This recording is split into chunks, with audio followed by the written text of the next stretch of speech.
ਸਾਹਿਬ ਜੀ। ਸਤਿਗੁਰ ਆਇਓ ਸਰਨ ਤੁਹਾਰੀ, ਮਿਲੈ ਸੁਖ ਨਾਮ ਹਰ ਸੋਭਾ, ਚਿੰਤਾ ਲਾਹੇ ਹਮਾਰੀ।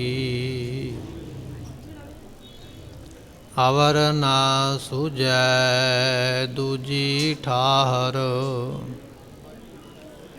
ਹਾਰ ਪਰਿਓ ਤੋ ਦੁਆਰੀ। ਲੇਖਾ ਛੋੜ ਅਲੇਖੈ ਛੁਟੈ, ਹਮ ਨਿਰਗੁਣ ਲਿਹੋ ਉਬਾਰੀ।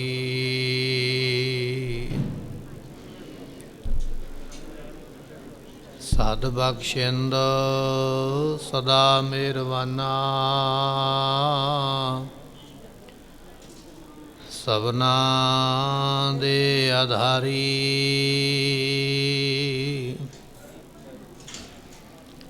ਨਾਨਕ ਦਾਸ ਸੰਤ ਪਾਛੈ ਪਰਿਓ, ਰਾਖ ਲਿਹੋ ਇਹ ਬਾਰੀ।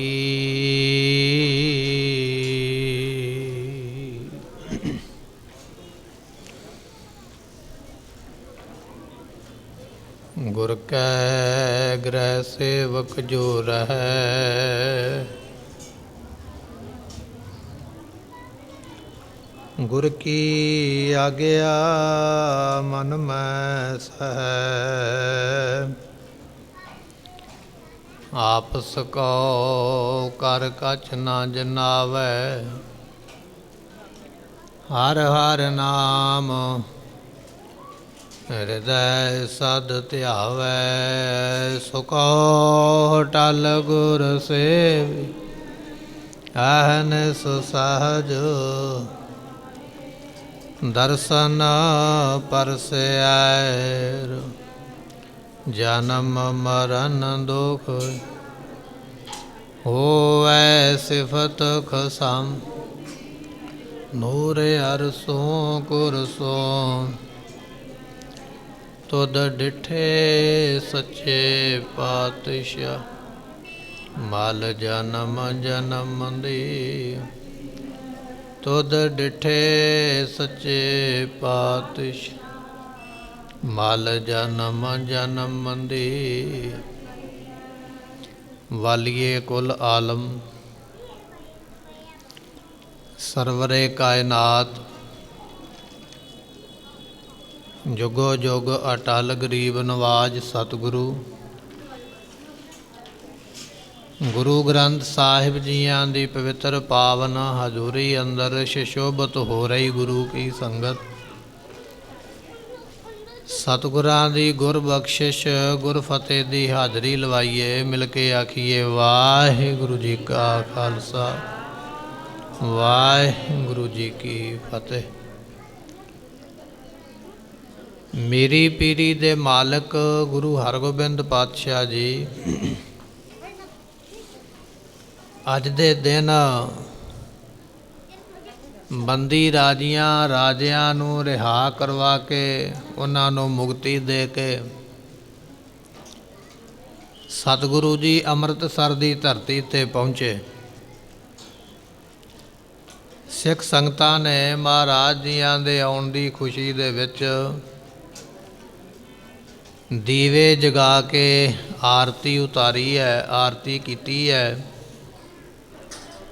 ਪ੍ਰਕਾਸ਼ ਕੀਤਾ ਹੈ। ਭਾਵ ਇਹ ਹੈ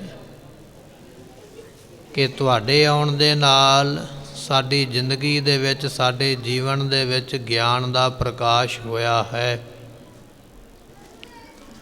ਪਰ ਸਤਿਗੁਰੂ ਮਹਾਰਾਜ ਜੀ ਗਵਾਲੀਅਰ ਦੇ ਕਿਲ੍ਹੇ ਵਿੱਚ ਬੰਦ ਕਿਉਂ ਹੋਏ, ਉਹਦਾ ਕਾਰਨ ਕੀ ਹੈ, ਔਰ ਗਵਾਲੀਅਰ ਦੇ ਕਿਲ੍ਹੇ ਵਿੱਚੋਂ ਫਿਰ ਰਿਹਾ ਕਿਵੇਂ ਹੋਏ, ਇਹ ਬੜਾ ਵੱਡਾ ਇਤਿਹਾਸ ਹੈ ਜਿਸ ਨੂੰ ਆਪਾਂ ਸਰਵਣ ਕਰਾਂਗੇ।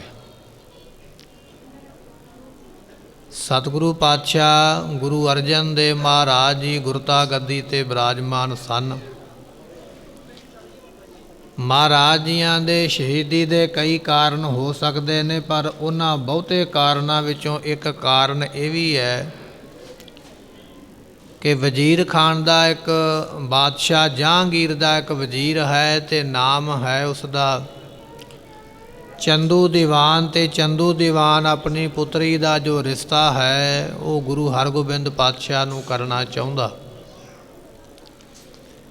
ਪਰ ਜਦੋਂ ਰਿਸ਼ਤਾ ਭੇਜਣ ਲੱਗਿਆ ਆਪਣੇ ਲਾਗੀਆਂ ਨੂੰ ਇਹ ਗੱਲ ਆਖੀ ਹੈ, ਪ੍ਰੋਹਤਾਂ ਨੂੰ ਇਹ ਗੱਲ ਆਖੀ ਹੈ, ਘਰ ਮੇਰੇ ਵਰਗਾ ਹੋਵੇ, ਰੁਤਬਾ ਮੇਰੇ ਵਰਗਾ ਹੋਵੇ, ਮਾਇਆ ਬੇਅੰਤ ਹੋਵੇ,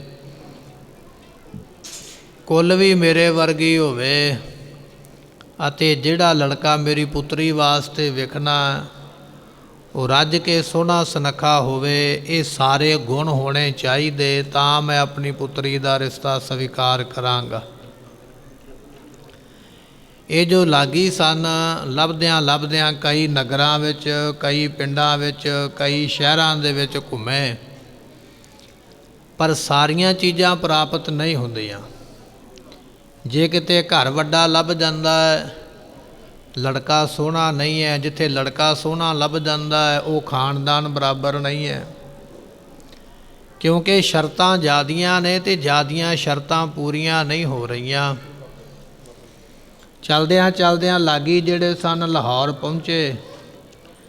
ਲਾਹੌਰੋਂ ਇਹਨਾਂ ਨੂੰ ਪਤਾ ਲੱਗਾ ਵੀ ਸਤਿਗੁਰੂ ਹਰਗੋਬਿੰਦ ਪਾਤਸ਼ਾਹ ਮਹਾਰਾਜ ਦੇ ਦਰਸ਼ਨ ਕਰੋ, ਤੁਹਾਡੇ ਮਨ ਦੀ ਖੁਆਇਸ਼ ਪੂਰੀ ਹੋ ਜਾਵੇਗੀ। ਚੱਲ ਕੇ ਅੰਮ੍ਰਿਤਸਰ ਪਹੁੰਚੇ।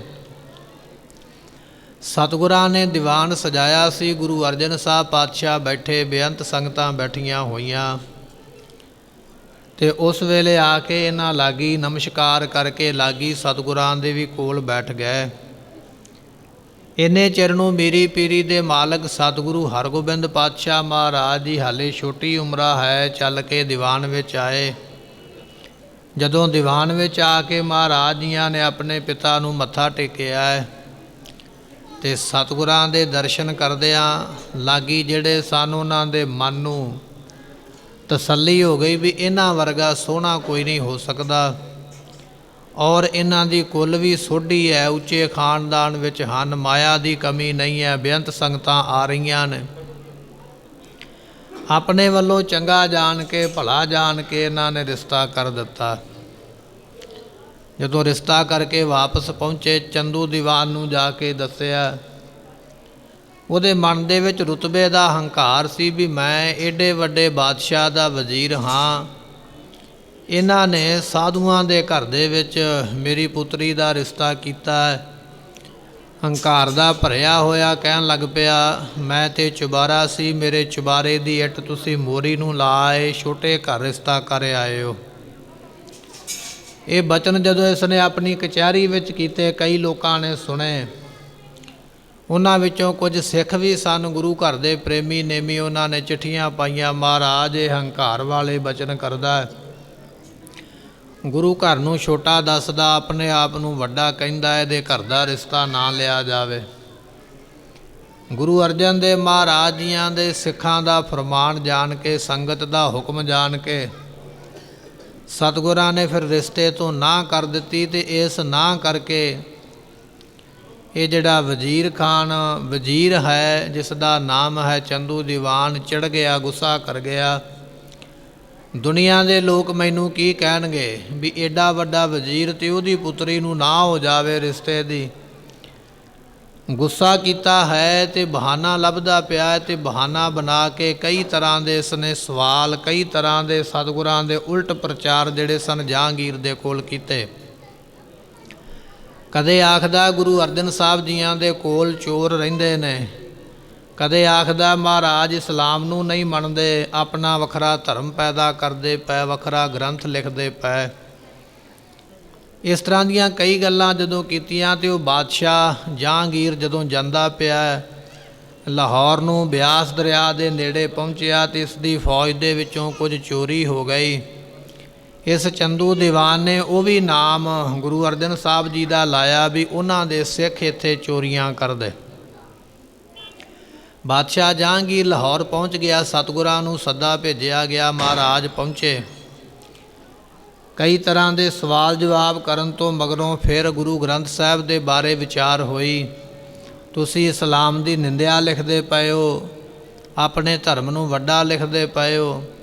ਤੇ ਸਤਿਗੁਰਾਂ ਨੇ ਆਖਿਆ, ਨਹੀਂ, ਜੈਸੀ ਮੈਂ ਆਵੈ ਖਸਮ ਕੀ ਬਾਣੀ ਤੈਸੜਾ ਕਰੀ। ਗਿਆਨ ਵੇ ਲਾਲੋ, ਅਸੀਂ ਆਪਣੇ ਕੋਲੋਂ ਕੁਝ ਨਹੀਂ ਲਿਖਿਆ, ਜੋ ਲਿਖਿਆ ਅਕਾਲ ਪੁਰਖ ਦੇ ਹੁਕਮ ਅਨੁਸਾਰ ਲਿਖਿਆ। ਪਰ ਯਕੀਨ ਨਹੀਂ ਹੋਇਆ, ਕਹਿਣ ਲੱਗਾ ਮੈਨੂੰ ਗੁਰੂ ਗ੍ਰੰਥ ਸਾਹਿਬ ਪੜ੍ਹ ਕੇ ਸੁਣਾਇਆ ਜਾਵੇ। ਤੇ ਜਦੋਂ ਪੜ੍ਹ ਕੇ ਸੁਣਾਇਆ ਤੇ ਮਹਾਰਾਜ ਜੀਆਂ ਦਾ ਬਚਨ ਆ ਗਿਆ, ਅਵਲ ਅੱਲ੍ਹ ਨੂਰ ਉਪਾਇਆ ਕੁਦਰਤ ਕੇ ਸਭ ਬੰਦੇ, ਏਕ ਨੂਰ ਤੇ ਸਭ ਜਗ ਉਪਜਿਆ ਕੌਣ ਭਲੇ ਕੋ ਮੰਦੇ। ਇਹਦੇ ਵਿੱਚ ਤੇ ਖੁਦਾ ਦੀ ਤਾਰੀਫ ਲਿਖੀ ਹੈ ਵੀ ਉਹਦੇ ਨੂਰ ਤੋਂ, ਉਹਦੇ ਪ੍ਰਕਾਸ਼ ਤੋਂ ਦੁਨੀਆ ਪੈਦਾ ਹੋਈ ਹੈ।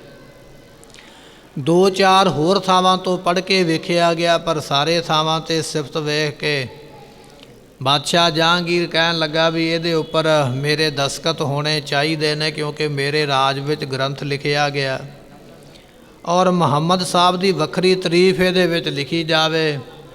ਤੇ ਸਤਿਗੁਰਾਂ ਨੇ ਨਾ ਕਰ ਦਿੱਤੀ, ਤਾਰੀਫ ਅਸੀਂ ਆਪਣੇ ਕੋਲੋਂ ਲਿਖ ਨਹੀਂ ਸਕਦੇ ਤੇ ਦਸਤਖਤ ਇਹਦੇ 'ਤੇ ਕਿਸੇ ਦੇ ਹੋ ਨਹੀਂ ਸਕਦੇ, ਕੋਈ ਮਾਲਕ ਨਹੀਂ ਹੈ ਤੇ ਰੱਬੀ ਬਾਣੀ ਹੈ। ਸਤਿਗੁਰਾਂ ਦੇ ਨੂਰਾਨੀ ਚਿਹਰੇ ਦੇ ਦਰਸ਼ਨ ਕਰਕੇ, ਬਚਨ ਬਿਲਾਸ ਕਰਕੇ ਜਹਾਂਗੀਰ ਕਹਿਣ ਲੱਗਾ, ਚਲੋ ਮਹਾਰਾਜ ਫਿਰ ਤੁਸੀਂ ਜਾ ਸਕਦੇ ਹੋ। ਗੁਰਮੁਖੋ ਸ਼ਾਮ ਦਾ ਟਾਈਮ ਸੀ। ਜਦੋਂ ਗੁਰੂ ਅਰਜਨ ਸਾਹਿਬ ਕਚਹਿਰੀ ਵਿੱਚੋਂ ਨਿਕਲੇ, ਉਸੇ ਵੇਲੇ ਚੰਦੂ ਦੀਵਾਨ ਦੇ ਸਿਪਾਹੀਆਂ ਨੇ ਮਹਾਰਾਜ ਦੇ ਸਿੰਘਾਂ ਦੇ ਸਮੇਤ ਗ੍ਰਿਫਤਾਰ ਕਰਕੇ ਆਪਣੀ ਹਵੇਲੀ ਵਿੱਚ ਲੈ ਗਏ। ਹਵੇਲੀ ਵਿੱਚ ਲਿਜਾ ਕੇ ਚੰਦੂ ਦੀਵਾਨ ਨੇ ਸਿੱਖਾਂ ਨੂੰ ਵੱਖਰੇ ਬੰਨ੍ਹ ਲਿਆ, ਮਹਾਰਾਜ ਨੂੰ ਵੱਖਰੇ ਰੱਖਿਆ ਹੈ। ਨਾ ਪੀਣ ਵਾਸਤੇ ਪਾਣੀ, ਨਾ ਛਕਣ ਵਾਸਤੇ ਭੋਜਨ, ਨਾ ਸੌਣ ਵਾਸਤੇ ਸਮਾਂ। ਆਪਣੇ ਸਿਪਾਹੀਆਂ ਨੂੰ ਕਹਿਣ ਲੱਗਾ, ਇਹਨਾਂ ਨੂੰ ਜਾਗਦੇ ਰੱਖਣਾ ਹੈ, ਸੌਣ ਨਹੀਂ ਦੇਣਾ, ਇਹਨਾਂ ਨੂੰ ਭੋਜਨ ਪ੍ਰਸ਼ਾਦਾ ਨਹੀਂ ਦੇਣਾ। ਤੇ ਉਹ ਗੁਰੂ ਅਰਜਨ ਸਾਹਿਬ ਜੀਆਂ ਨੇ ਆਪ ਹੀ ਬਚਨ ਕੀਤੇ, ਅਸੀਂ ਤੇਰੇ ਘਰ ਦਾ ਭੋਜਨ ਅੰਗੀਕਾਰ ਕਰਨਾ ਹੀ ਨਹੀਂ ਹੈ। ਸਿੱਖਾਂ ਨੂੰ ਵੀ ਸਜ਼ਾਵਾਂ ਦਿੱਤੀਆਂ ਗਈਆਂ, ਤੱਤਾ ਰੇਤਾ ਕਰ ਕਰਕੇ ਧਰਤੀ 'ਤੇ ਖਿਲਾਰਿਆ ਗਿਆ। ਨੰਗੇ ਪਿੰਡੇ ਸਿੱਖਾਂ ਨੂੰ ਉਹਦੇ ਉੱਪਰ ਲੰਮੇ ਪਾਇਆ ਜਾਂਦਾ ਹੈ। ਗੁਰੂ ਅਰਜਨ ਸਾਹਿਬ ਪਾਤਸ਼ਾਹ ਜੀਆਂ ਨੂੰ ਕਦੀ ਤੱਤੀ ਤਵੀ 'ਤੇ ਬਿਠਾ ਦਿੰਦਾ ਹੈ, ਕਦੇ ਸੀਸ ਦੇ ਵਿੱਚ ਰੇਤਾ ਪਾਉਂਦਾ ਹੈ, ਕਈ ਤਰ੍ਹਾਂ ਦੇ ਜ਼ੁਲਮ ਕਰਦਾ, ਤਸ਼ੱਦਦ ਕਰਦਾ ਹੈ ਅਤੇ ਇਸ ਤਰ੍ਹਾਂ ਕਸ਼ਟ ਦੇ ਕੇ ਮਹਾਰਾਜ ਜੀਆਂ ਨੂੰ ਸ਼ਹੀਦ ਕਰ ਦਿੱਤਾ। ਸ਼ਹੀਦੀ ਦੀ ਜੋ ਖਬਰ ਹੈ ਉਹ ਅੰਮ੍ਰਿਤਸਰ ਦੀ ਧਰਤੀ 'ਤੇ ਗੁਰੂ ਹਰਗੋਬਿੰਦ ਪਾਤਸ਼ਾਹ ਦੇ ਕੋਲ ਪਹੁੰਚੀ ਹੈ। ਤਖਤ 'ਤੇ ਮਹਾਰਾਜ ਬਿਰਾਜਮਾਨ ਹੋਏ ਤੇ ਗੁਰੂ ਹਰਗੋਬਿੰਦ ਪਾਤਸ਼ਾਹ ਉਸ ਵੇਲੇ ਸੰਗਤ ਨੂੰ ਕਹਿਣ ਲੱਗੇ ਗੁਰੂ ਕੀ ਸੰਗਤ, ਪਹਿਲੇ ਪਾਤਸ਼ਾਹ ਤੋਂ ਲੈ ਕੇ ਹੁਣ ਤੱਕ ਤੁਸੀਂ ਬੇਅੰਤ ਮਾਇਆ ਗੁਰੂ ਨੂੰ ਚੜ੍ਹਾਉਂਦੇ ਆ ਰਹੇ ਹੋ, ਮਾਇਆ ਦਾ ਮੱਥਾ ਟੇਕਦੇ ਹੋ, ਬਸਤਰ ਲੈ ਕੇ ਆਉਂਦੇ ਹੋ, ਹੋਰ ਨਾਨਾ ਤਰ੍ਹਾਂ ਦੀਆਂ ਵਸਤੂਆਂ ਲੈ ਕੇ ਆਉਂਦੇ ਹੋ। ਪਰ ਅੱਜ ਸਾਡਾ ਬਚਨ ਇਹ ਹੈ, ਸਾਡੀ ਖੁਸ਼ੀ ਉਸ ਦੇ ਉੱਪਰ ਹੋਵੇਗੀ ਜਿਹੜਾ ਸਾਡੇ ਵਾਸਤੇ ਸ਼ਸਤਰ ਲੈ ਕੇ ਆਵੇਗਾ। ਸਾਡੀ ਖੁਸ਼ੀ ਉਸ ਦੇ ਉੱਪਰ ਹੋਵੇਗੀ ਜਿਹੜਾ ਸਾਡੇ ਵਾਸਤੇ ਚੰਗੇ ਘੋੜੇ ਲੈ ਕੇ ਆਵੇਗਾ। ਜਦੋਂ ਇਹ ਬਚਨ ਕੀਤਾ ਤੇ ਸੰਗਤਾਂ ਸਿੱਖਾਂ ਨੇ ਪੁੱਛ ਹੀ ਲਿਆ, ਮਹਾਰਾਜ ਘੋੜੇ ਕੀ ਕਰਨੇ ਨੇ, ਸ਼ਸਤਰ ਕੀ ਕਰਨੇ ਨੇ, ਕਿਉਂਕਿ ਇਸ ਤੋਂ ਪਹਿਲਾਂ ਨਾ ਘੋੜਿਆਂ ਦੀ ਲੋੜ ਪਈ ਹੈ, ਨਾ ਸ਼ਸਤਰਾਂ ਦੀ ਲੋੜ ਪਈ ਹੈ। ਤੇ ਗੁਰੂ ਹਰਗੋਬਿੰਦ ਪਾਤਸ਼ਾਹ ਮਹਾਰਾਜ ਕਹਿਣ ਲੱਗੇ, ਅਸੀਂ ਚੰਦੂ ਦੀਵਾਨ ਦੇ ਕੋਲੋਂ ਬਦਲਾ ਲੈਣਾ ਹੈ, ਉਹਨੇ ਸਾਡੇ ਪਿਤਾ ਨੂੰ ਸ਼ਹੀਦ ਕੀਤਾ ਹੈ। ਜਦੋਂ ਇਹ ਬਚਨ ਕੀਤਾ ਤੇ ਸਾਰੇ ਹੈਰਾਨ ਹੋ ਗਏ, ਮਹਾਰਾਜ ਬਦਲਾ ਕਿਵੇਂ ਆਪਾਂ ਲੈ ਸਕਦੇ, ਉਹ ਤੇ ਬਾਦਸ਼ਾਹ ਜਹਾਂਗੀਰ ਦਾ ਐਡਾ ਵੱਡਾ ਵਜ਼ੀਰ ਹੈ, ਉਹਦੀ ਪਹੁੰਚ ਬੜੀ ਹੈ, ਆਪਾਂ ਮੁਕਾਬਲਾ ਕਿਵੇਂ ਕਰਾਂਗੇ।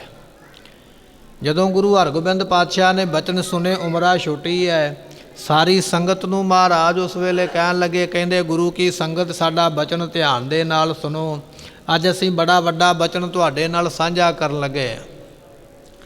ਬਚਨ ਕੀ ਹੈ ਕਿ ਜਦੋਂ ਕੋਈ ਬੰਦਾ ਚੋਰੀ ਕਰਦਾ ਉਹਨੂੰ ਚੋਰੀ ਦਾ ਪਾਪ ਲੱਗਦਾ, ਜਦੋਂ ਕੋਈ ਬੰਦਾ ਯਾਰੀ ਲਾਉਂਦਾ ਉਹਨੂੰ ਯਾਰੀ ਦਾ ਪਾਪ ਲੱਗਦਾ ਹੈ, ਜਦੋਂ ਕੋਈ ਬੰਦਾ ਠੱਗੀ ਮਾਰਦਾ ਉਹਨੂੰ ਠੱਗੀ ਮਾਰਨ ਦਾ ਪਾਪ ਲੱਗਦਾ ਹੈ, ਜਦੋਂ ਬੰਦਾ ਕਿਸੇ ਨੂੰ ਕਤਲ ਕਰਦਾ ਉਹਨੂੰ ਕਤਲ ਦਾ ਪਾਪ ਲੱਗਦਾ ਹੈ।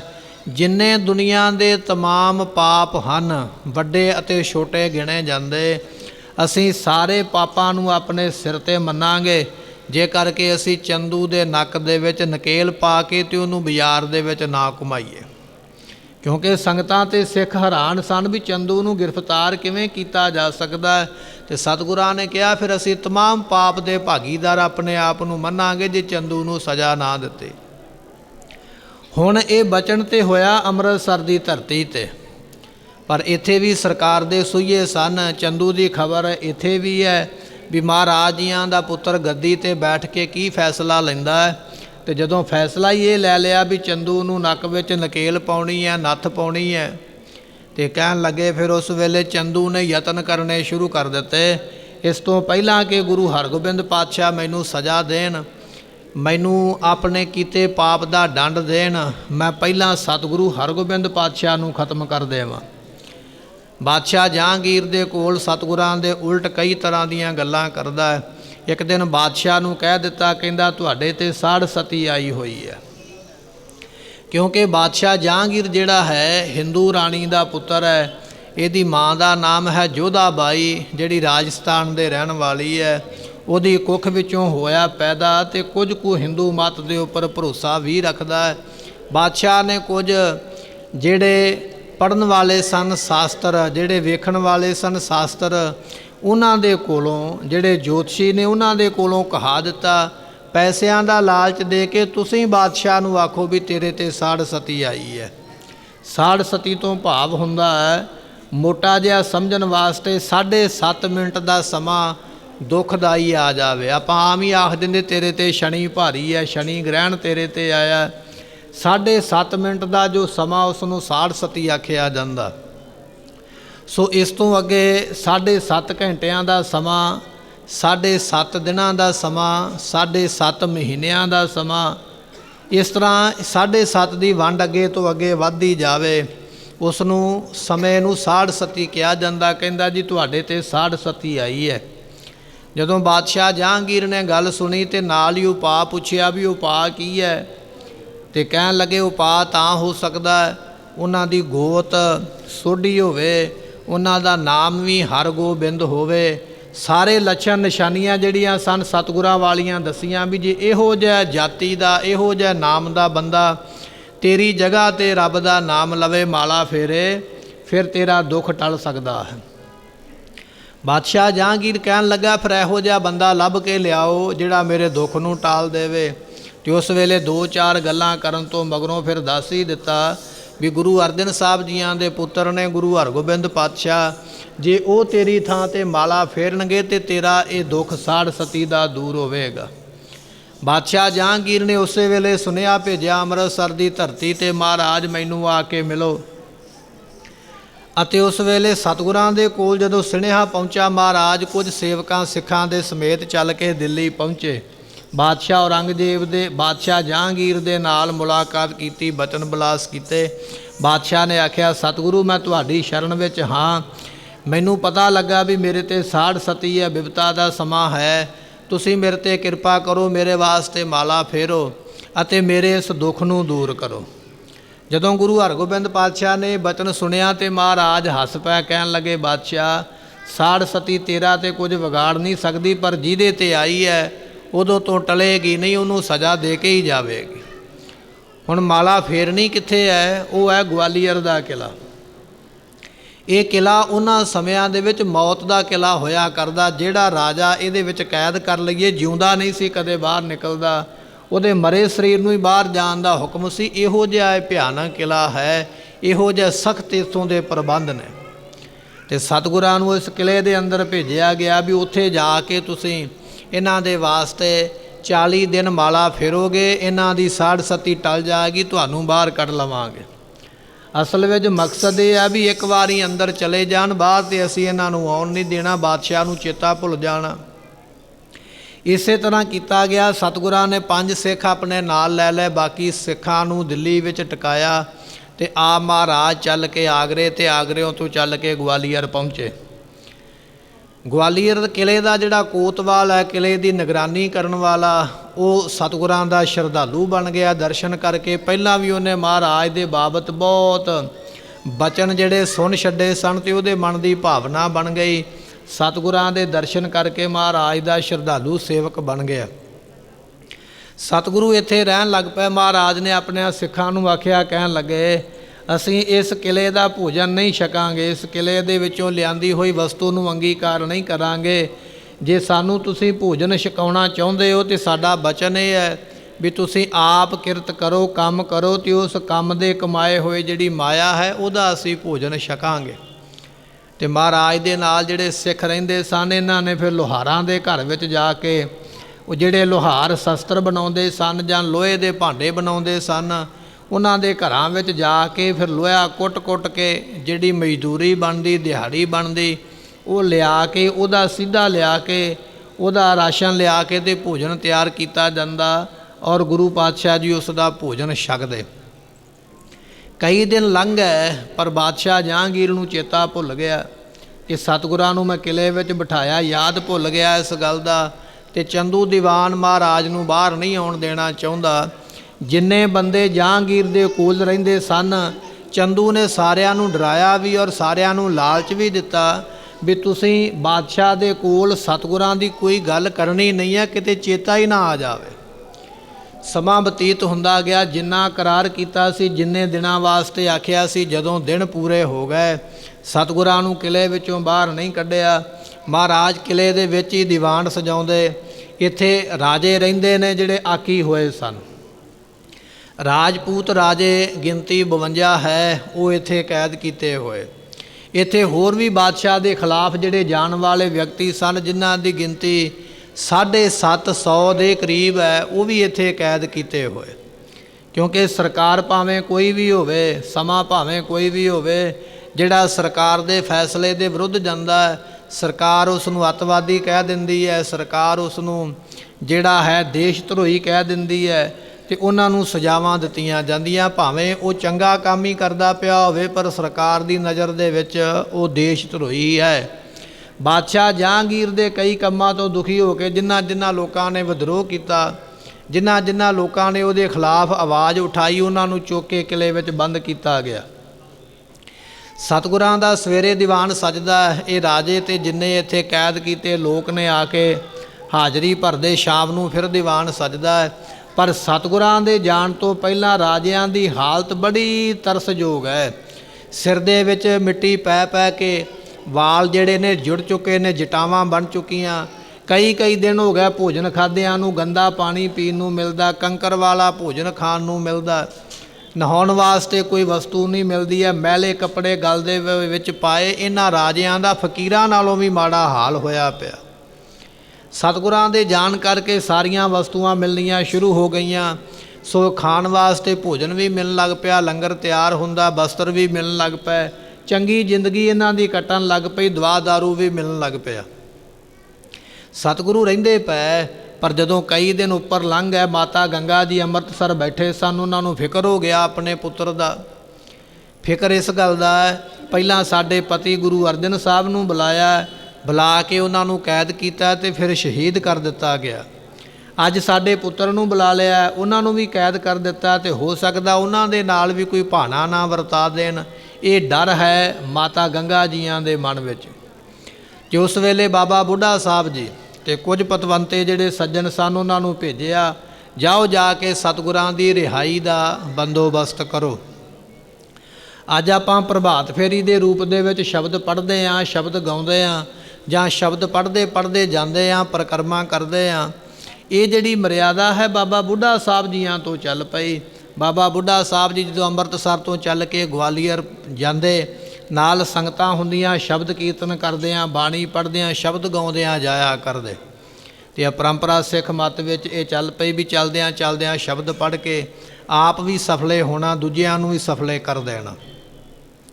ਬਾਬਾ ਬੁੱਢਾ ਸਾਹਿਬ ਜੀ ਪਹੁੰਚੇ ਗਵਾਲੀਅਰ ਦੀ ਧਰਤੀ 'ਤੇ। ਜਾ ਕੇ ਕੀ ਵੇਖਦੇ, ਪ੍ਰਬੰਧ ਬੜਾ ਸਖਤ ਹੈ, ਅੰਦਰ ਜਾਣਾ ਬੜਾ ਡਾਢਾ ਮੁਸ਼ਕਲ ਹੈ। ਅਤੇ ਬਾਬਾ ਜੀਆਂ ਦੇ ਨਾਲ ਹੋਰ ਕੁਝ ਸਿੱਖ ਵੀ ਪਹੁੰਚੇ। ਇਹਨਾਂ ਸਿੱਖਾਂ ਨੇ ਵਿਚਾਰ ਕੀਤੀ, ਜੇ ਆਪਾਂ ਬਾਦਸ਼ਾਹ ਤੱਕ ਅਪੀਲ ਕਰਾਂਗੇ ਤਾਂ ਸਾਡੀ ਅਪੀਲ ਕਿਸੇ ਨੇ ਸੁਣਨੀ ਨਹੀਂ ਹੈ। ਬਾਦਸ਼ਾਹ ਦੇ ਤੱਕ ਸਾਡੀ ਪਹੁੰਚ ਹੋ ਹੀ ਨਹੀਂ ਸਕਦੀ, ਸਾਨੂੰ ਕੋਈ ਹੋਰ ਯਤਨ ਕਰਨਾ ਚਾਹੀਦਾ। ਅਤੇ ਗੁਰਮੁਖੋ ਮਹਾਰਾਜ ਦੇ ਸਿੱਖ ਨੇ, ਬਾਣੀ ਪੜ੍ਹਨ ਵਾਲੇ, ਨਾਮ ਜਪਣ ਵਾਲੇ, ਕਮਾਈ ਕਰਨ ਵਾਲੇ। ਇਹਨਾਂ ਨੇ ਫਿਰ ਸਲਾਹ ਇਹ ਕੀਤੀ ਹੈ ਕਿ ਆਪਾਂ ਰਾਤ ਨੂੰ ਬਾਦਸ਼ਾਹ ਜਹਾਂਗੀਰ ਨੂੰ ਡਰਾਈਏ ਅਤੇ ਇਸ ਤਰ੍ਹਾਂ ਕਰਕੇ ਇਹ ਕਾਰਜ ਫਤਿਹ ਕੀਤਾ ਜਾ ਸਕਦਾ ਹੈ। ਦੂਜੇ ਸਿੱਖ ਨੇ ਜਵਾਬ ਦਿੱਤਾ ਵੀ ਜੇ ਆਪਾਂ ਇਸ ਤਰ੍ਹਾਂ ਕਰਾਂਗੇ ਤਾਂ ਮਹਾਰਾਜ ਨਾਰਾਜ਼ ਹੋ ਜਾਣਗੇ ਵੀ ਇਹ ਕਾਰਜ ਕਿਉਂ ਕੀਤਾ ਹੈ। फिर इन्हां दोवां सिखां ने बाबा बुढ़ा साहब दे नाल सलाह कीती, बाबा जी ये असीं करना चाहुंदे हां, तुहाडी की आग्या है। बाबा बुढ़ा साहब जी कहिंदे जे इस तरह करोगे तो महाराज नाराज़ हो जाणगे। पर कई विचारां करन तो मगरों फिर सलाह ये बनी भी जे महाराज नाराज़ भी हो गए, आपां माता गंगा साहब जियां दा नाम लवांगे। सानू माता जी ने कहा सी जो मर्जी करो पर गुरु हरगोबिंद पातशाह नूं रिहा कराउणा है, फिर आपां नूं माता जी बचा लैणगे। ऐसी विचार करके जिहड़े दो सिख ने गुरु किरपा नाल रात नूं शेर बन के बादशाह जहांगीर दी छाती ते आ चढ़े। जदों दब्बिया बादशाह नूं उस वेले बड़ा डरिया ते डर के इसने आख्या गुरु हरगोबिंद पातशाह मैनूं बचाओ, गुरु हरगोबिंद पातशाह मैनूं बचाओ। जदों ये गल कीती है वो जिहड़े शेर सन इहदी छाती तो थल्ले उतर गए। दोबारा फिर जदों निंद्रा दे वस होया, निंद्रा लई है, फिर इहदी छाती दे उपर आके जदों चढ़े सतगुरां दा फिर नाम लैंदा ते छुटकारा मिल जांदा। जदों रात बतीत हो गई, दिन चढ़िया। जदों दिन चढ़िया है तो बादशाह ने फिर वो बचन भुला दिता जिहड़ा रात वापरिया सी, सोचिया सुपना ही आया होवेगा। जदों अगली रात पई है इसे तरह ही फिर होया, शेर बन के छाती ते चढ़दे जदों गुरु हरगोबिंद पातशाह दा नाम लैंदा है तो उस वेले जान छुट जाती है, डर खत्म हो जाता। हुण मन विच समझ आई भी ये कल्ला सुपना ही नहीं है, इहदे पिछे तो कोई वड्डा राज है, कोई वड्डी कहानी है। सवेर चढ़िया तो बादशाह ने उस वेले ऐलान कर दिता भी रात नूं मैनूं जिहड़ा सुपना आया है, कोई जोतशी मैनूं सुपने बारे भी दसे, सुपने विच मैं की वेखिया है, उहदा कारण की सी ये भी मैनूं दस्सिया जावे, ते उस डर तो मैनूं मुक्ति किवें मिलेगी मैनूं ये भी दस्सिया जावे। उसनूं मैं बड़ा वड्डा इनाम देवांगा। बादशाह का ऐलान सुन के बड़े बड़े जोतशी जिहड़े सन बादशाह दे कोल पहुँचे।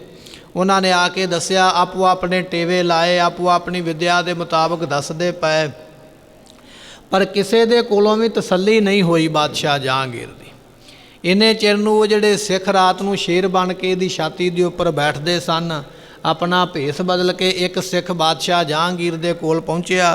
कहन लगा मैं बड़ा वड्डा जोतशी हाँ, मैं दस सकदा सुपने विच की होया, पर दसांगा कल्ले नूं, किसे नूं नाल दे नूं नहीं दसांगा।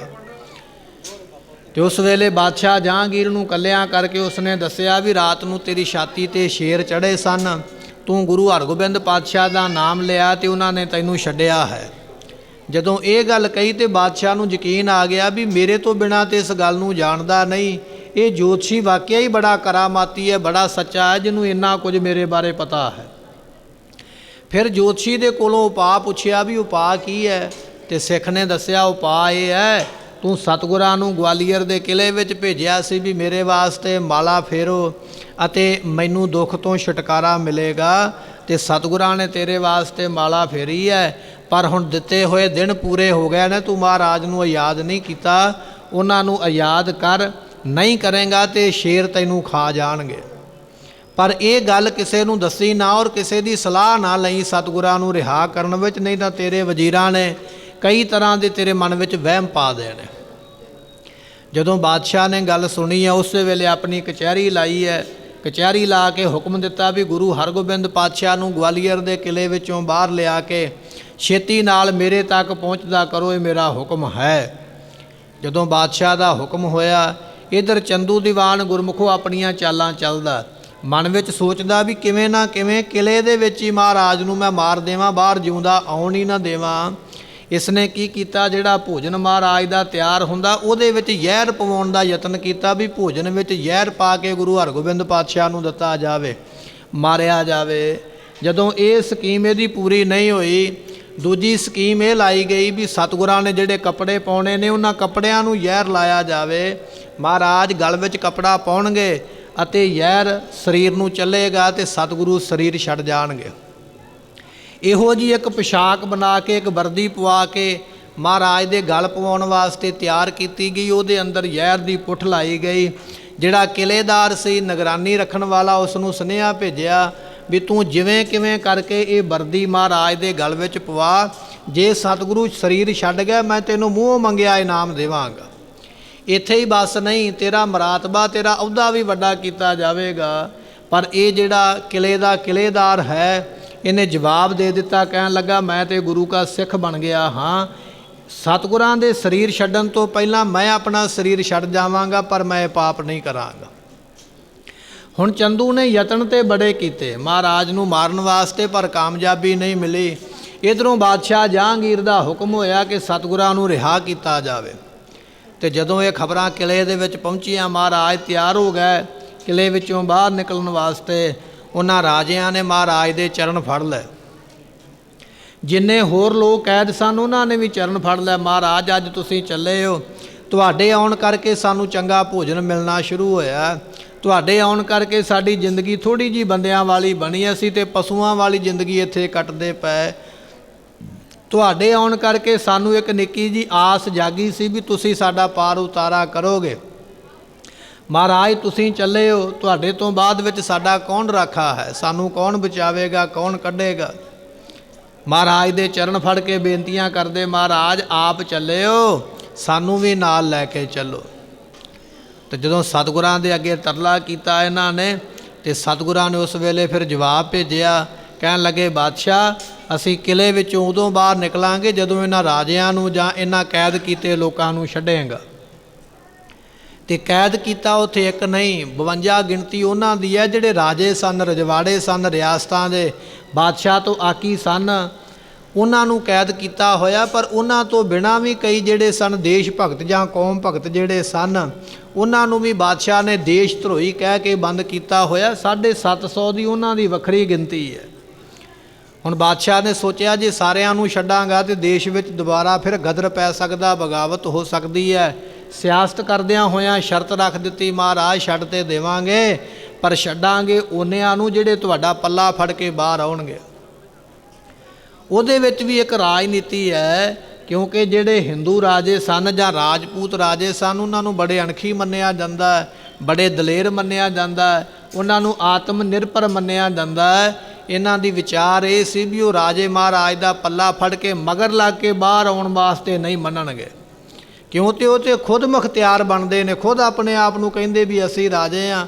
ਉਹ ਮਗਰ ਨਹੀਂ ਮਹਾਰਾਜ ਦੇ ਲੱਗਣਗੇ ਤੇ ਅਸੀਂ ਉਹਨਾਂ ਨੂੰ ਛੱਡਾਂਗੇ ਨਹੀਂ। ਉਹਨਾਂ ਦੇ ਮਨ ਵਿੱਚ ਵੀ ਮਾਣ ਹੈ ਵੀ ਅਸੀਂ ਰਾਜੇ ਹਾਂ, ਅਸੀਂ ਬੜੀ ਵੱਡੀ ਕੌਮ ਹਾਂ, ਅਸੀਂ ਕਿਸੇ ਦੇ ਮਗਰ ਕਿਉਂ ਲੱਗੀਏ। ਪਰ ਗੁਰਮੁਖੋ ਸਤਿਗੁਰਾਂ ਦੇ ਦਿਦਾਰੇ ਕਰਕੇ, ਮਹਾਰਾਜ ਦੇ ਦਰਸ਼ਨ ਕਰਕੇ ਇਹਨਾਂ ਦੇ ਮਨ ਦੀ ਹਉਮੈ ਤੇ ਮਾਣ ਖਤਮ ਹੋ ਗਿਆ। ਮਹਾਰਾਜ ਦੇ ਹੁਕਮ ਦੇ ਵਿੱਚ ਨੇ ਜੋ ਚਾਹਣਗੇ ਸਤਿਗੁਰੂ ਉਸੇ ਤਰ੍ਹਾਂ ਹੀ ਹੋਵੇਗਾ। ਬਾਦਸ਼ਾਹ ਦਾ ਹੁਕਮ ਪਹੁੰਚਿਆ ਵੀ ਜਿੰਨੇ ਤੁਹਾਡੀਆਂ ਚੋਲੇ ਨੂੰ ਫੜ ਕੇ, ਤੁਹਾਡਾ ਪੱਲਾ ਫੜ ਕੇ ਬਾਹਰ ਨਿਕਲ ਜਾਣ, ਮੈਂ ਉਹਨਿਆਂ ਨੂੰ ਯਾਦ ਕਰਾਂਗਾ, ਬਾਕੀਆਂ ਨੂੰ ਨਹੀਂ। ਤੇ ਮਹਾਰਾਜ ਸਾਹਿਬ ਜੀਆਂ ਨੇ ਉਸ ਵੇਲੇ ਉਸ ਕਿਲੇਦਾਰ ਨੂੰ, ਜਿਹੜਾ ਕਿਲੇ ਦੀ ਰਾਖੀ ਕਰਨ ਵਾਲਾ, ਉਹਨੂੰ ਹੁਕਮ ਦਿੱਤਾ। ਕਹਿਣ ਲੱਗੇ ਸਾਡੇ ਵਾਸਤੇ ਸੋਹਣਾ ਚੋਲਾ ਬਣਾਓ, ਜਿੰਨੇ ਇਹ ਰਾਜੇ ਨੇ ਉਨੀਆਂ ਚੋਲੇ ਨੂੰ ਕਲੀਆਂ ਪਾਉਣੀਆਂ, ਅਤੇ ਸਾਰਿਆਂ ਨੂੰ ਇੱਕ ਇੱਕ ਕਲੀ ਫੜਾ ਕੇ ਅਸੀਂ ਬਾਹਰ ਕੱਢਾਂਗੇ। ਸਤਿਗੁਰਾਂ ਵਾਸਤੇ ਚੋਲਾ ਬਣਾਇਆ ਗਿਆ। ਇੱਕ ਇੱਕ ਚੋਲੇ ਦੀ ਤਣੀ ਫੜਾ ਕੇ ਮਹਾਰਾਜ ਨੇ ਸਾਰੇ ਦੇ ਸਾਰੇ ਰਾਜਿਆਂ ਨੂੰ ਗਵਾਲੀਅਰ ਦੇ ਕਿਲੇ ਵਿੱਚੋਂ ਬਾਹਰ ਕੱਢਿਆ। ਬਚਨ ਆਪਾਂ ਪੜ੍ਹਦੇ ਹਾਂ, ਸਤਿਗੁਰ ਬੰਦੀ ਛੋੜ ਹੈ। ਸਤਿਗੁਰੂ ਜੀ ਬੰਧਨਾਂ ਤੋਂ ਛੁਡਾਉਣ ਵਾਲੇ। ਸਤਿਗੁਰ ਸਿੱਖ ਕੈ ਬੰਧਨ ਕਾਟੈ, ਗੁਰ ਕਾ ਸਿੱਖ ਬੇਕਾਰ ਤੇ ਹਟੈ। ਇਹ ਬਚਨ ਆਪਾਂ ਸੁਖਮਨੀ ਸਾਹਿਬ ਦਾ ਵੀ ਪੜ੍ਹਦੇ ਹਾਂ। ਸਤਿਗੁਰਾਂ ਦੇ ਬਾਬਤ ਇਹ ਬਚਨ ਨਹੀਂ ਆਇਆ। ਗੁਰੂ ਨਾਨਕ ਸਾਹਿਬ ਪਾਤਸ਼ਾਹ ਮਹਾਰਾਜ ਵੀ ਜਦੋਂ ਬਾਬਰ ਦੀ ਕੈਦ ਵਿੱਚ ਹੋਏ ਸਨ, ਤੇ ਉਸ ਵੇਲੇ ਸਤਿਗੁਰਾਂ ਦੀ ਕਰਾਮਾਤ ਵੇਖ ਕੇ, ਬਖਸ਼ਿਸ਼ ਵੇਖ ਕੇ ਬਾਬਰ ਬਾਦਸ਼ਾਹ ਵੀ ਕਹਿਣ ਲੱਗਾ, ਮਹਾਰਾਜ ਮਾफ़ ਕਰੋ ਅਤੇ ਆਪ ਦੀ ਜੇਲ੍ਹ ਵਿੱਚੋਂ ਬਾਹਰ ਆ ਜਾਓ ਤੇ ਮੈਨੂੰ ਰਾਜ ਭਾਗ ਦਾ ਵਰ ਬਖਸ਼ਿਸ਼ ਕਰੋ। ਤੇ ਸਤਿਗੁਰਾਂ ਨੇ ਉਦੋਂ ਵੀ ਇਹ ਬਚਨ ਕੀਤੇ ਸਨ ਵੀ ਬਾਦਸ਼ਾਹ ਅਸੀਂ ਇਕੱਲੇ ਬਾਹਰ ਨਹੀਂ ਨਿਕਲਾਂਗੇ, ਜੇ ਸਾਨੂੰ ਬਾਹਰ ਕੱਢਣਾ ਚਾਹਣਾ, ਜਿੰਨੇ ਲੋਕ ਫੜੇ ਹੋਏ ਨੇ ਪਿੰਡਾਂ ਦੇ, ਸ਼ਹਿਰਾਂ ਦੇ, ਇਹਨਾਂ ਨੂੰ ਵੀ ਸਾਡੇ ਨਾਲ ਰਿਹਾ ਕਰੇਗਾ ਤੇ ਫਿਰ ਅਸੀਂ ਬਾਹਰ ਨਿਕਲਾਂਗੇ। ਗੁਰੂ ਨਾਨਕ ਸਾਹਿਬ ਜੀਆਂ ਨੇ ਵੀ ਇਸ ਤਰ੍ਹਾਂ ਬੰਦੀਆਂ ਨੂੰ ਬੰਦੀ ਖਾਨੇ ਵਿੱਚੋਂ ਛੁਡਾਇਆ ਹੈ, ਕੈਦੀਆਂ ਨੂੰ ਕੈਦਖਾਨੇ ਵਿੱਚੋਂ ਛੁਡਾਇਆ। ਹੁਣ ਛੇਵੇਂ ਪਾਤਸ਼ਾਹ ਮਹਾਰਾਜ ਜੀ ਉਸੇ ਗੁਰੂ ਦੀ ਛੇਵੇਂ ਥਾਂ 'ਤੇ ਬੈਠੇ ਨੇ। ਮਹਾਰਾਜ ਕਹਿੰਦੇ ਅਸੀਂ ਵੀ ਇਹਨਾਂ ਸਾਰੇ ਕੈਦੀਆਂ ਨੂੰ ਛੁਡਵਾ ਕੇ ਲੈ ਕੇ ਜਾਵਾਂਗੇ। ਸਾਰਿਆਂ ਨੂੰ ਮਹਾਰਾਜ ਜੀਆਂ ਨੇ ਅੰਗੀਕਾਰ ਕਰਦਿਆਂ ਹੋਇਆਂ ਇੱਕ ਇੱਕ ਕਲੀ ਫੜਾ ਕੇ ਬਾਹਰ ਕੱਢਿਆ। ਉਹ ਜਿਹੜੇ 750 ਹੋਰ ਲੋਕ ਕੈਦ ਕੀਤੇ ਹੋਏ ਸਨ, ਜਿਹੜਾ ਬਾਦਸ਼ਾਹ ਕਹਿੰਦਾ ਸੀ ਇਹ ਦੇਸ਼ ਧਰੋਹੀ ਨੇ, ਇਹ ਆਕੀ ਨੇ, ਮੇਰਾ ਕਹਿਣਾ ਨਹੀਂ ਮੰਨਦੇ, ਉਹਨਾਂ ਨੂੰ ਵੀ ਕਹਿ ਕੇ ਮਹਾਰਾਜ ਨੇ ਯਾਦ ਕਰਵਾਇਆ। ਗੁਰਮੁਖੋ ਇਕੱਲੇ ਯਾਦ ਨਹੀਂ ਕਰਵਾਇਆ। ਜਦੋਂ ਗਵਾਲੀਅਰ ਦੇ ਕਿਲੇ ਵਿੱਚੋਂ ਬਾਹਰ ਨਿਕਲੇ, ਇੱਕ ਰਾਤ ਮਹਾਰਾਜ ਉਸ ਕੋਤਵਾਲ ਦੇ ਘਰੇ ਰਹਿ, ਜਿਹੜਾ ਕਿਲੇ ਦੀ ਨਿਗਰਾਨੀ ਕਰਦਾ ਹੈ। ਫਿਰ ਮਹਾਰਾਜ ਜੀ ਬਾਦਸ਼ਾਹ ਜਹਾਂਗੀਰ ਦੇ ਕੋਲ ਆਏ। ਸਤਿਗੁਰੂ ਕਹਿਣ ਲੱਗੇ ਅਸੀਂ ਇਕੱਲੀ ਰਿਹਾਈ ਨਹੀਂ ਦਿਵਾਉਣੀ, ਇਹਨਾਂ ਨੂੰ ਮਾਣ ਸਨਮਾਨ ਵੀ ਦਿਵਾਉਣਾ ਹੈ। ਮਾਣ ਸਨਮਾਨ ਇਹ ਹੈ ਜਿਹੜਾ ਤੂੰ ਇਹਨਾਂ ਦਾ ਰਾਜ ਖੋਇਆ ਹੈ ਉਹ ਰਾਜ ਇਹਨਾਂ ਨੂੰ ਵਾਪਸ ਕੀਤਾ ਜਾਵੇ। ਜਿਹੜੀਆਂ ਇਹਨਾਂ ਦੀਆਂ ਜਗੀਰਾਂ ਜਾਂ ਧਨ ਖੋਏ ਨੇ, ਘਰ-ਬਾਰ ਜ਼ਬਤ ਕੀਤੇ, ਸਾਰੇ ਇਹਨਾਂ ਨੂੰ ਵਾਪਸ ਕੀਤੇ ਜਾਣ।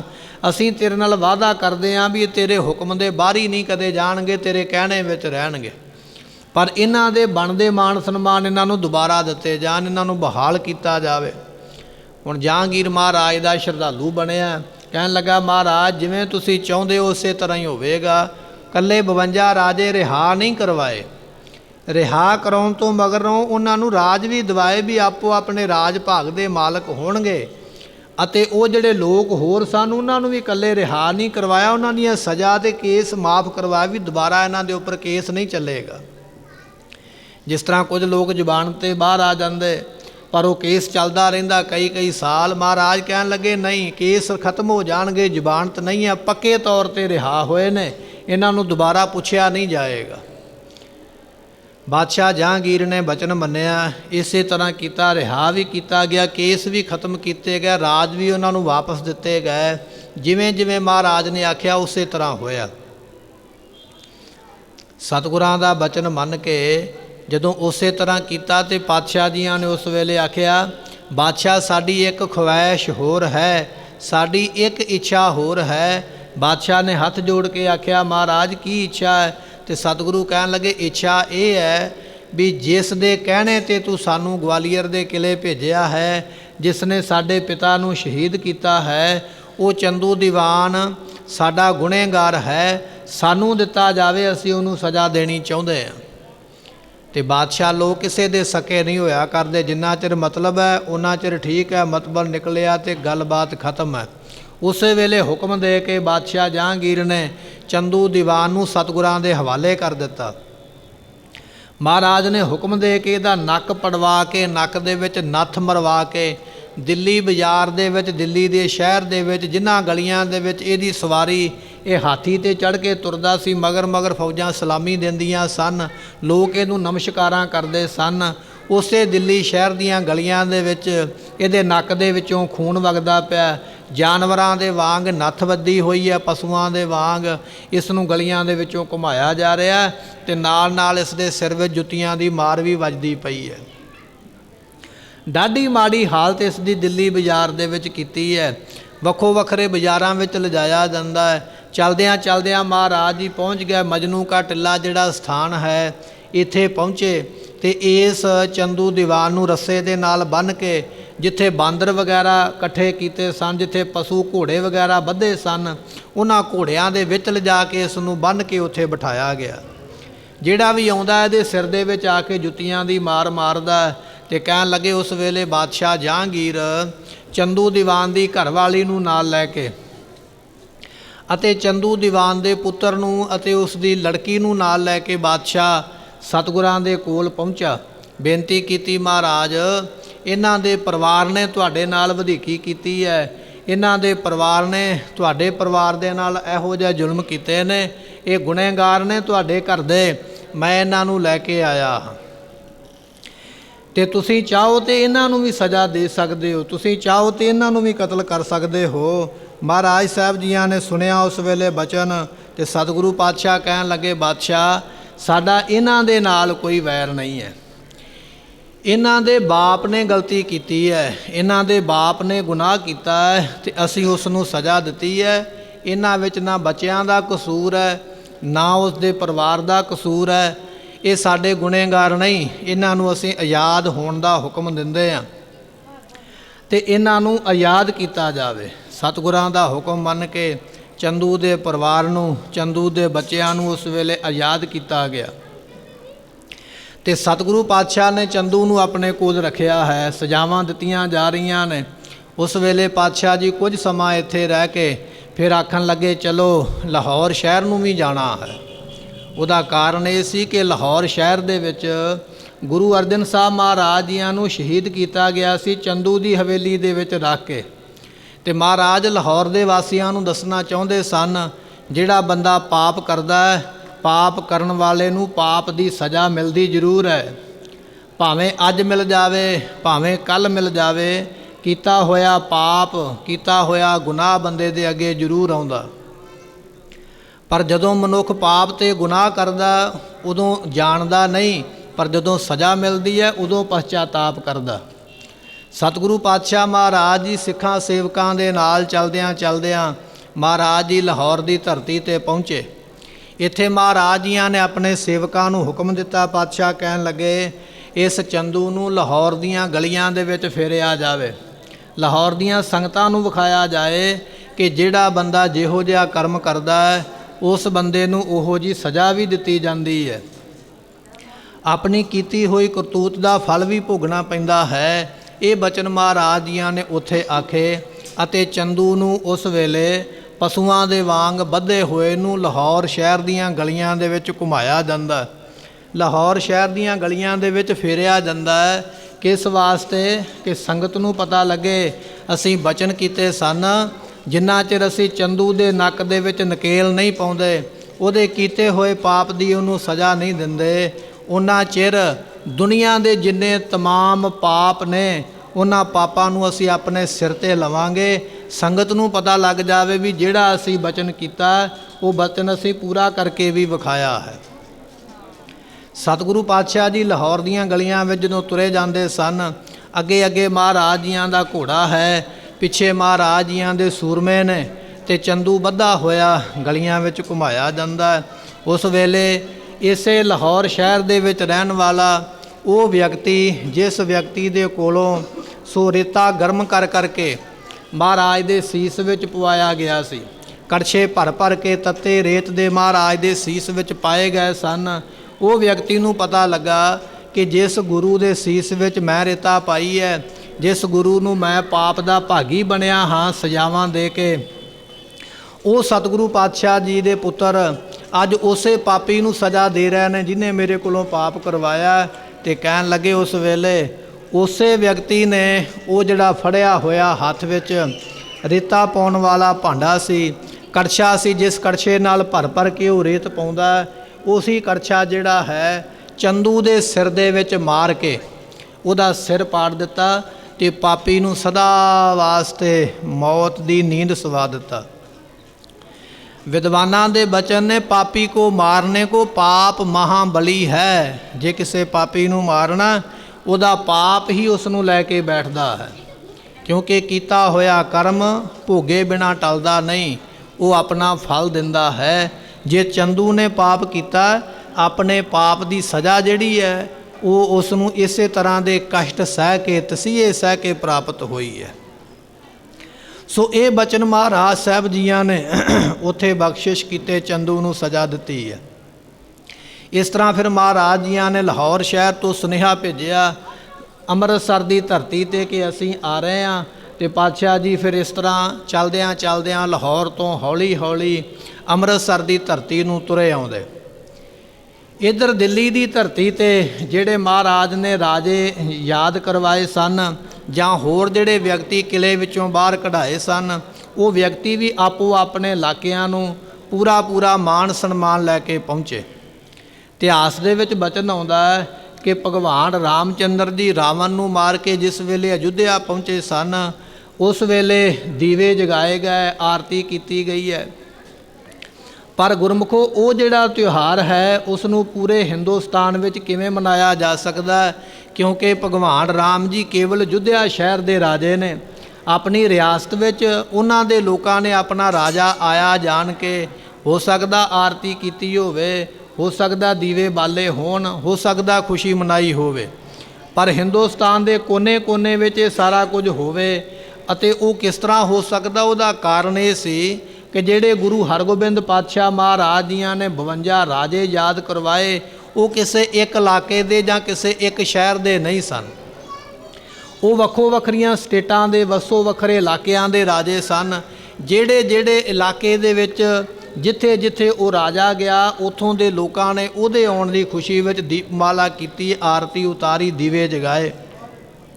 ਜਿਹੜੇ ਜਿਹੜੇ ਲੋਕ ਮਹਾਰਾਜ ਨੇ ਆਜ਼ਾਦ ਕਰਵਾਏ ਸਨ, ਜਦੋਂ ਉਹ ਲੋਕ ਉਹ ਵਿਅਕਤੀ ਦੇਸ਼ ਪ੍ਰੇਮੀ ਦੇਸ਼ ਭਗਤ ਆਪੋ ਆਪਣੇ ਘਰਾਂ ਨੂੰ ਪਹੁੰਚੇ, ਉੱਥੇ ਉੱਥੇ ਉਹਨਾਂ ਦੇ ਆਉਣ ਦੀ ਖੁਸ਼ੀ ਵਿੱਚ ਦੀਪਮਾਲਾ ਕੀਤੀ ਗਈ ਹੈ, ਆਰਤੀ ਉਤਾਰੀ ਗਈ ਹੈ।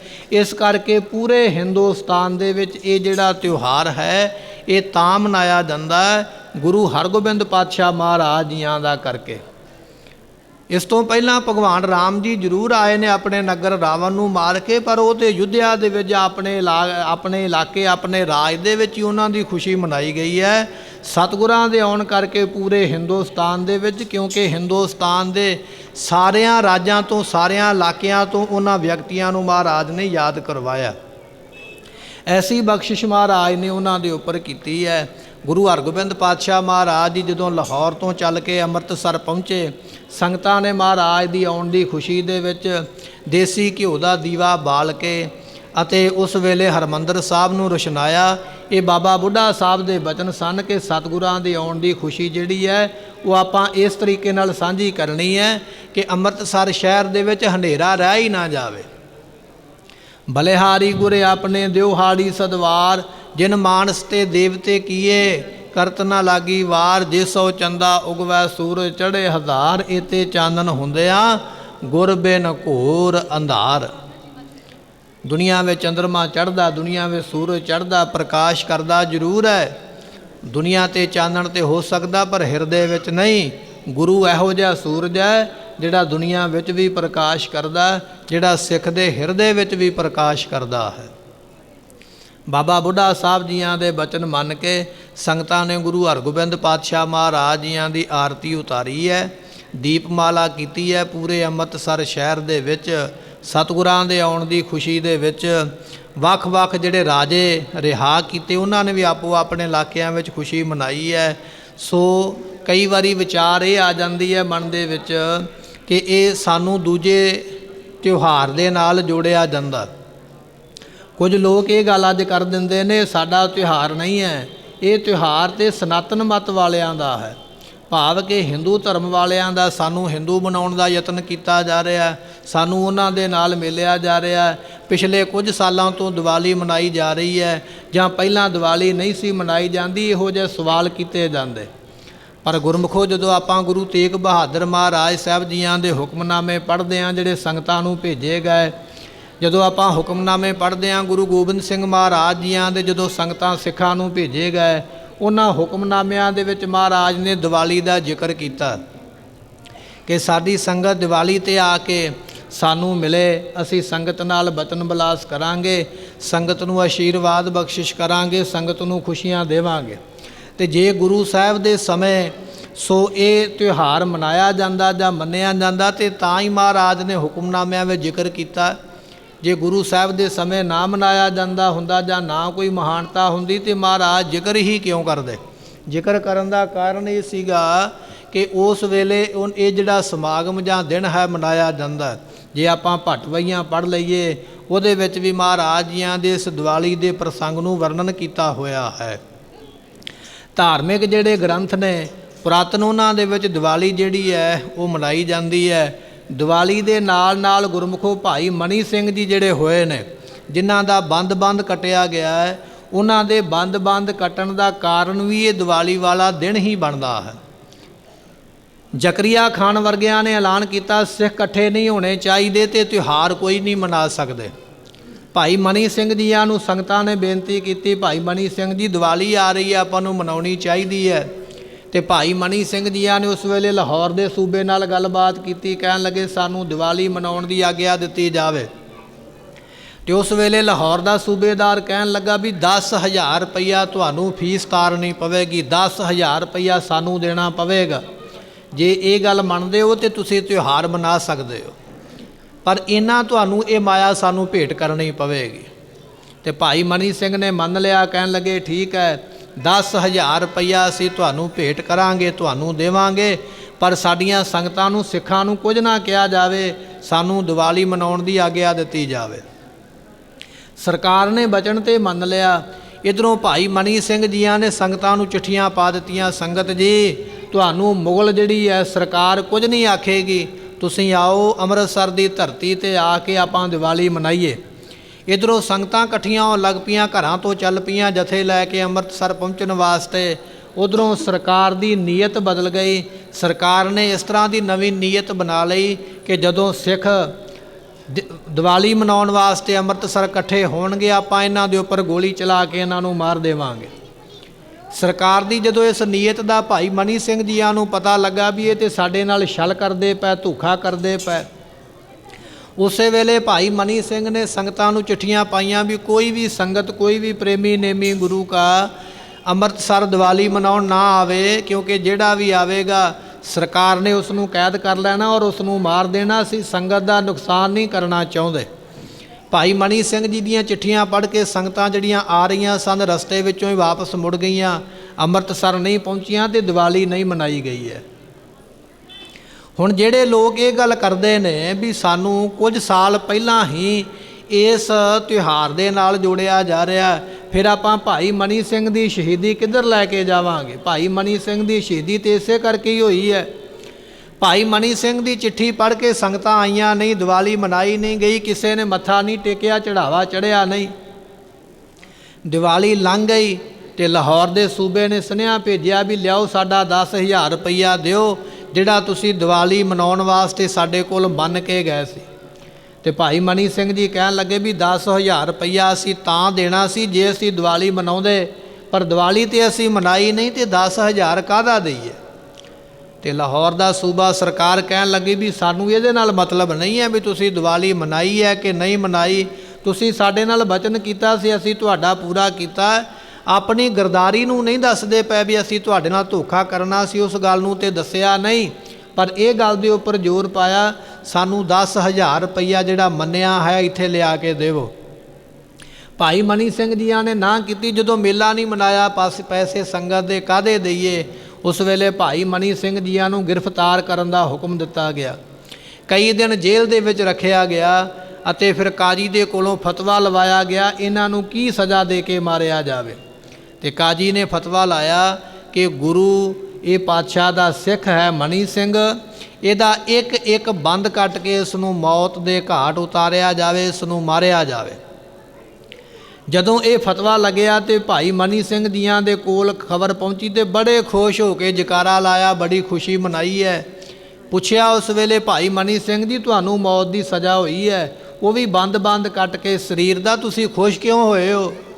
तो भाई मनी सिंह जी कहन लगे मैं खुश तां होया हाँ क्योंकि गुरु खालसे का जिहड़ा वचन सी अज इस सज़ा दे नाल पूरा होया। जे सज़ा मैनूं होर दित्ती जांदी ते वो वचन पूरा करन वास्ते मैनूं अगे जन्मां विच आउणा पैना सी। भाई मनी सिंह नूं पुछया भाई मनी सिंह जी वो किहड़ा खालसे का वचन है जिहड़ा पूरा होया ते गल की होई है। तो भाई मनी सिंह ने उस वेले दस्सिया सी कि मैं गुरु ग्रंथ साहिब की बाणी पढ़ के अपने कोलों एक ग्रंथ तैयार करन लगा सी, जिहदे विच गुरु नानक साहब की बाणी एक पासे इकट्ठी कर दित्ती, फिर दूजे नंबर ते गुरु अंगद साहब की बाणी इकट्ठी कर दित्ती, फिर गुरु अमरदास की बाणी मैं वखरी वखरी कर दित्ती। गुरु ग्रंथ साहिब दे विच बाणी इस तरह लिखी नहीं है, बाणी लिखी है रल के, पहले पातशाह दे शब्द आए, फिर दूजे पातशाह दे, फिर चौथे पातशाह दे, फिर पंजवें पातशाह दे, उस तो मगरों फिर पहले पातशाह की बाणी चल पैंदी है। पर भाई मनी सिंह ने वो सारी बाणी कढ़ के एक पासे कर दी, फिर दूजे गुरु की, फिर तीजे गुरु की। जदों इस तरह बाणी इकट्ठी करके ग्रंथ तैयार किया, खालसे नूं पता लगा, खालसा इकट्ठा होया काल तख्त साहिब की धरती ते। उस वेले खालसे ने फिर इकट्ठे होकर सज़ा लाई, भाई मनी सिंह जी जिवें अज तुसीं गुरु की बाणी दे शब्द वखरे वखरे कीते ने, तुहानूं सज़ा ये मिलेगी कि आउण वाले समय विच तुहाडे शरीर दे बंद भी वखो वखरे कीते जाणगे। ये उस वेले खालसे ने सज़ा सुनाई तो फिर अरदास की। भाई मनी सिंह जी कहन लगे मेरे कोलों गुनाह हो गया सी, मेरे कोलों गलती हो गई, मैं गुरु की बाणी नूं वखरा वखरा कर दिता तो खालसे ने सज़ा सुनाई है, बंद बंद कटे जाणगे। अज मैं खुश तां हाँ, एक तो खालसे का वचन पूरा होया, तो दूजी गल ये है दुनिया नूं पता लग जावे कि जब लग खालसा रहे न्यारा तब लग तेज दियूँ मैं सारा। ये जिहड़े वचन गुरु गोबिंद सिंह महाराज ने कीते सन, जिन्ना चिर साडा खालसा न्यारा रहेगा, बाणी नाल जुड़िया रहेगा, मैं अपने खालसे दे विच वरतांगा तो इन्हां दे कीते वचन पूरे होणगे। अज दुनिया नूं पता लग गया भी वाकई ही गुरु गोबिंद सिंह महाराज ही अपने खालसे दे विच रहिंदे ने और गुरु दे खालसे दे कीते होए वचन पूरे हुंदे ने। अज लोगों को समझ पै गई है इस गल की जिहड़ी मेरे नाल घटना वापरी है। कहन लगे उस वेले भाई मनी सिंह जियां दे बंद बंद कट्टन वास्ते जलाद नूं बुलाया गया। जलाद तिखा टोका लैके निकास मंडी दे विच पहुंचा। ढोल वजा के लोगों को इकट्ठे किया गया। आओ वेखीए गुरु के सिख नूं शहीद करन लगे आ। गुरमुखो अज असीं नैट ते मोबाइल के उपर वेखदे आ ना किवें लोकां नूं गोली मार के मारिया जांदा जां किवें सज़ा दे के मारिया जांदा ते असीं अखां बंद कर लैंदे भी इहो जिहे लोक भी हन दुनिया दे विच। पर वो समा याद करो जदों भाई मनी सिंह नूं चौंक दे विच बिठा के उन्हां दे शरीर दा एक एक बंद कट्टिया गया होवेगा। लोकां नूं इकट्ठे कीता ढोल वजा के। जलाद ने कहन लगे तिखा टोका जिहड़ा सी भाई साहब दे गुट ते लिया के रखिया इत्थे मार के जदों गुट नूं लाउण लगा तो भाई मनी सिंह ने रोकिया।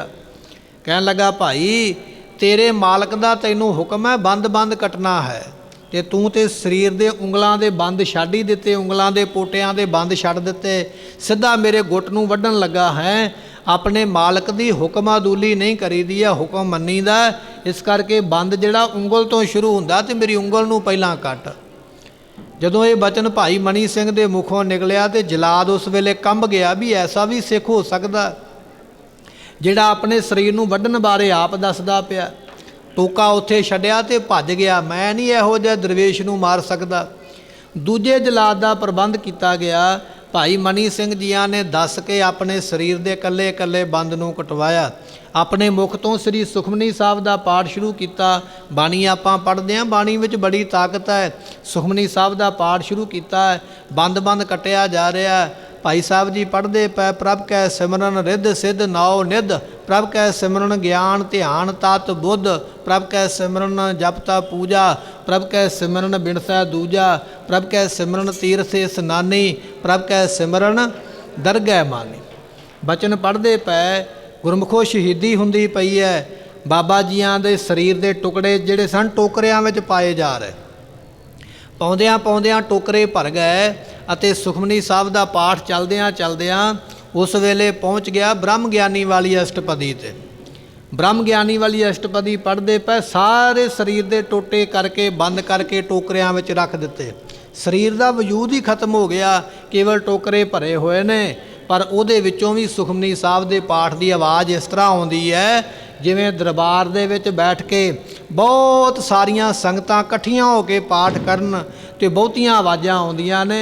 भाई मनी सिंह दे शरीर दे बंद बंद दे विचों इस तरह आवाज़ां आउंदियां पईयां ते कहन लगे सुखमनी साहब पढ़दियां पढ़दियां बचन आ गया। सुखमनी सुख अमृत प्रभ नाम, भगत जना कै मन बिसराम, इहो निधान जपै मन कोय, सब जुग मैं ताकी गत होए, गुण गोबिंद नाम धुन बाणी, सिमरत शास्त्र वेद बखानी, सगल मतांत केवल हरनाम, गोबिंद भगत कै मन बिसराम। पढ़दियां पढ़दियां सारा सुखमनी साहब का पाठ संपूर्ण करके 10वें पातशाह महाराज के चरणों में फतेह बुला के भाई मनी सिंह जी अज दे इस त्यौहार के संबंध में गुरमुखो शहीदी प्राप्त करके गए सन। दिवाली ते सानू ये 2 दिन मिले ने। एक तो गुरु हरगोबिंद पातशाह जी ग्वालियर के किले विचों बाहर आए तो संगतां ने दिवाली मनाई है। दूजा इसे दिवाली दे करके भाई मनी सिंह जियां नूं कैद किया गया। पैसे ना जमा कराउण दी सूरत विच उन्हां नूं ये सज़ा सुनाई गई, इन्हां दे बंद बंद कटिया जावे ते शहीद किया जावे। ते भाई मनी सिंह जी शहीदी पा गए। अज दे इस दिन नूं मुख रखदियां होइआं आप संगतां अमृत वेले तो गुरु दरबार की हाज़री भर रहे हो, सतगुरां दे बचन बिलास सरवण कर रहे हो। महाराज रहमत करन, साडियां सारियां दे घरां दे विच सुख शांति चढ़दियां कला दीयां दातां बख्शिश करन। बच्चियां दे सिर ते मेहर भरिया हथ रखन। सानू गुरबाणी दे नाल गुरु इतिहास दे नाल जुड़न दी महाराज जी समर्था ते बल बुद्धि बख्शिश करन ताकि साडा भला होवे। सो विचार करदिआं भुल चुक दी मुआफ़ी बख्शनी जी। उपदेश गुरु का जान के हिरदे वसाउणा। आप संगतां दे चरनां विच बेनती है कि कल नूं संगरांद दा दिहाड़ा प्राप्त हो रहा है। अमृत वेले दीवान सजणगे, गुरबाणी दे कीर्तन भी सरवण करांगे ਔਰ ਉਸ ਦੇ ਨਾਲ 12 ਮਾਹ ਮਹੀਨੇ ਦੀ ਕਥਾ ਵਿਚਾਰ ਵੀ ਸਰਵਣ ਕਰਾਂਗੇ। ਸ਼ਾਮ ਨੂੰ ਫਿਰ ਦੀਵਾਨ ਸਜਾਏ ਜਾਣਗੇ, ਗੁਰਬਾਣੀ ਔਰ ਕੀਰਤਨ ਦੇ ਲਾਹੇ ਪ੍ਰਾਪਤ ਕਰਾਂਗੇ। ਆਪ ਸੰਗਤਾਂ ਨੇ ਵੱਧ ਤੋਂ ਵੱਧ ਹਾਜ਼ਰੀਆਂ ਭਰ ਕੇ ਲਾਹੇ ਪ੍ਰਾਪਤ ਕਰਨੇ, ਬੇਨਤੀਆਂ ਪ੍ਰਵਾਨ ਕਰਨੀਆਂ ਜੀ। ਲੇਖਾ ਕਤਹਿ ਨ ਛੂਟੀਐ, ਬਖਸ਼ਨਹਾਰ ਬਖਸ਼ ਲੈ। ਵਾਹਿਗੁਰੂ ਜੀ ਕਾ ਖਾਲਸਾ, ਵਾਹਿਗੁਰੂ ਜੀ ਕੀ ਫਤਿਹ।